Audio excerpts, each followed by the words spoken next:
Hello friends, welcome to this video. But the good question is, কেন আমি এখানে? Okay, it's a very good question. আমি এখানে কারণটা হচ্ছে অনেক দূর থেকে আমরা এখানে এসেছি শুধু লেক্সাস বিস্কুটটা খাওয়ার জন্য এবং আমার এই কম্পিউটারটাকে বড় স্ক্রিনে কানেক্ট করে কাজ করার জন্য।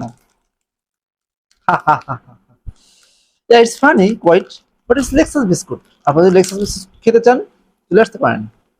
It's Lexus biscuit, it's nice.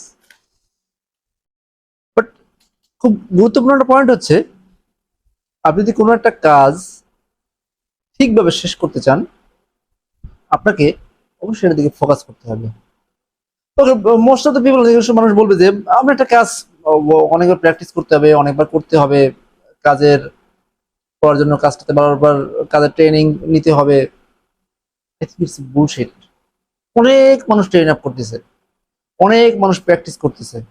Let's say একটা মানুষ 40 বছর বয়স পর্যন্ত সে প্র্যাকটিস করে যাচ্ছে, বাট সেখান থেকে উপরে উঠতে পারতেছে না। বাট একজন 22 ইয়ার্স ওল্ড একজন যুবক সেখান থেকে উপরে উঠে যাচ্ছে। তাহলে কি বলা যায় যে যার 40 ইয়ার্স এজ সে তো তার থেকে কয়েক গুণ বেশি সে প্র্যাকটিস করেছে। তো practice is not the important thing. তো যে কোনো একটা কিছুতে ভালো করার জন্য আমরা চিন্তা করি যে এই জিনিসটা অনেক বেশি প্র্যাকটিস করবো, অনেক বেশি ট্রেনিং নেবো, অনেক বেশি কাজ করবো। No, actually it doesn't matter আপনি কি পরিমাণ ট্রেনিং নিছেন বা আপনি কি পরিমাণ প্র্যাকটিস করছেন, এটা মোটে ম্যাটার না। এটা হলো মানুষ মাত্রই আমাদের প্রত্যেকটা কাজ করতে গেলে একটা বলবো একদম 100% পারফেক্ট হবে না। বাস্তব উদাহরণ হলো আমরা আমাদের জন্য যে অন্য কেউ একজন কাজ করে দেয় তার কাজটা আমাদের কাছে কখনো 100% পারফেক্ট মনে হয় না। মনে হয় যেন এখানে কোনো একটা গ্যাপ রয়ে গেছে, এখানে মনে একটু ভালো হলে ভালো হতো। তো আমাদের কাছে রেগুলারলি আমরা ডে বাই ডে যে কাজ করি না কেন সেখানে কিছু কিছু গ্যাপ থেকে যায়। মেন প্রবলেমটা হচ্ছে এই গ্যাপগুলোকে যারা ফোকাস করতে পারে তারাই ডিনক্রিজ করতে পারে। তো আমাদের গ্যাপগুলোর ফোকাস করাটা খুব জরুরি।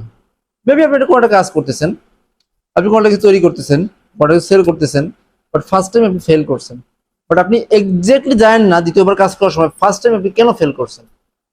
আপনি এক্স্যাক্টলি জানেন না দ্বিতীয়বার একটা জিনিস তৈরি করার সময় প্রথমবার কেন তৈরি হয়নি। তো আমাদের মাঝে অনেকেই আছে যারা আসলে কাজ করেই যাচ্ছে, বাট সে এক্স্যাক্টলি জানে না যে আমার প্রথমবার যখন এটাতে ভুল হয়েছিল তখন এক্স্যাক্টলি কোন কারণে এখানে ভুলটা হয়েছে। It's a very important matter যে আমাদের স্পেসিফিক প্রবলেমগুলোতে আমরা ফোকাস করি না। তো আমরা যদি কোনো একটা জিনিসে ফোকাস করি যে আমাদের এই প্রবলেমটার কারণে এটা হয়েছিল এবং আমরা যদি জাস্ট আমাদের লাইফে একই কাজ আমরা বারবার করি, এই কাজ 10 বছর 1 যুগ 2 যুগ ধরে আমরা করে যাচ্ছি, বাট আমরা যদি শিক্ষাটা নিতে পারি এই কাজের মূল সারমর্ম এটা, দেন সেই কাজটা থেকে আমরা আসলেই নেক্সট কাজ আরো ভালো করতে পারি। সো মূল কথা হলো, ফাইনাল কথাটা হচ্ছে আমরা যদি কোনো একটা কাজ ভুল থেকে বের হয়ে আসতে চাই বা কোনো একটা কাজ থেকে ইমপ্রুভ করতে চাই আমাদেরকে অবশ্যই ওই প্রযুক্তি কাজে যে ভুলটা আছে সেই ভুলটা আমাদেরকে সমালোচনার